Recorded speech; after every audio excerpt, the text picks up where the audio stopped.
I'm trying to be very peaceful and calm. As I thought about my friend Bob Costas calling the game, he's getting so much hate, saying that he's over the hill. Someone said he needed to start drinking coffee. He needed to get a shot of that thing that makes you young again. Aging stinks. This is one of the best broadcasters of any kind in my entire lifetime. He has an interesting baseball relationship over the last 15 years or so where people don't like so much when he comes over to the sport. And he has always broadcasted it very well, but he had a tough time yesterday. He called a hit up the middle, a single, when it was, caught by the shortstop or the second baseman. And aging stinks, man. And his standard has been very high for a long time. And Bob Costas is at the point where he is now a polarizing broadcaster, even as I said. In terms of craftsmen, there have been very few in the history of television. I'm not talking about just sports.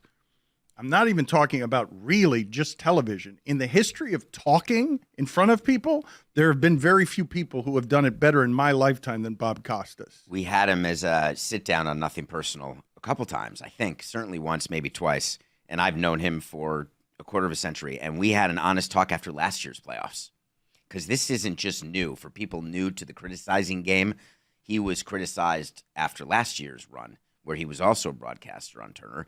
And he and I talked about it. And I just can't remember whether it was on the air or off the air. I just know that his view was, I can't hit, and this is what he said, I can't hit the 98-mile-an-hour fastball. But what I can do is when I'm up at bat, if there is a meatball, I can still hit it a mile.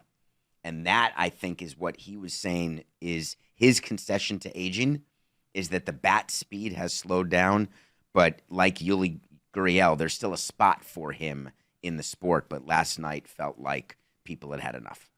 It's been happening for a few years to him. I have never understood how, in general, the broadcaster is one of the most polarizing things that fans have attitudes about, no matter who's doing the broadcasting on their games.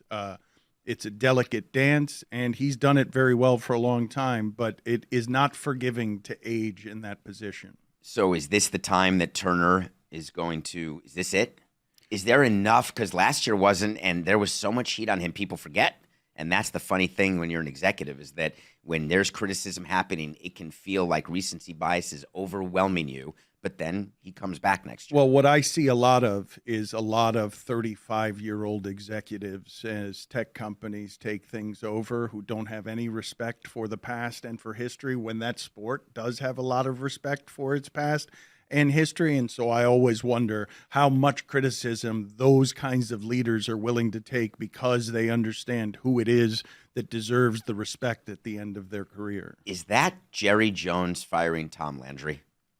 Is that this type of young person comes in, has no respect for the institution that was the Cowboys, but then goes on a run with a Jimmy Johnson? You're firing Bob Costas. That's not something that exists in my mind as something that's possible to do. Like that, to me, Bob Costas ends his career on his terms because I respect the body of work. I've heard Bob Costas' criticism. Look, he speaks from on high a lot. I am afflicted with this particular disease, sanctimonious, that he is speaking as if he's smarter than you, often because he is smarter than you, and the way he delivers things can be off-putting to others. I happen to respect the way that he does that, but I see the same thing in the mirror sometimes, where I can be someone who talks down to people, and when those people fail or those people make mistakes in public, people really enjoy it. But are you going to take away the microphone before someone takes it from you? I mean, you have your own company, so in theory, what you've done is bought the microphone. But the question is, do you have the self-awareness? Because athletes do not. You have to rip the jersey off their back. I have always said that confidence is the last thing to go, and the mirror is the last thing to know. So Bob Costas has always been better than everybody else. I don't know how much stumbling around he is willing to do before he allows a 35-year-old executive to let him go.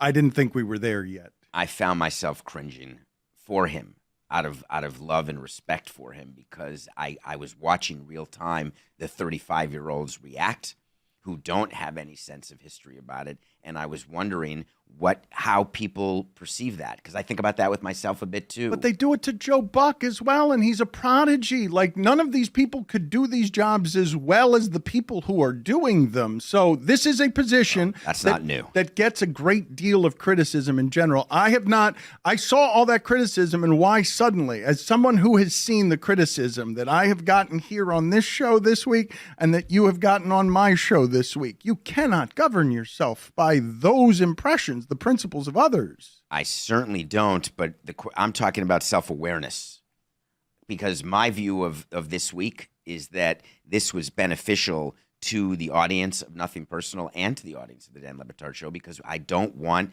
stagnant when in what we traffic in, that's death. Bob Costas loves what he does for a living, and to my thinking, has earned the ending that he wants. I'm only pausing because that is everybody's dream, to get the ending that you want. I'm just not aware of many people who ever get the ending that they want, all the way from death down to what happens in your career. You say that, but ESPN is being very gentle with Dick Vitale and Lee Corso as they work well into their 80s and through sickness, because they respect the body of work.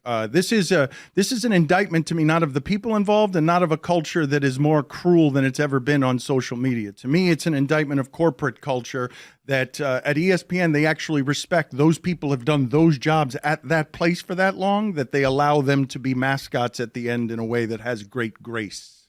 So there's a difference about who's the lead broadcaster and who's not in those examples, because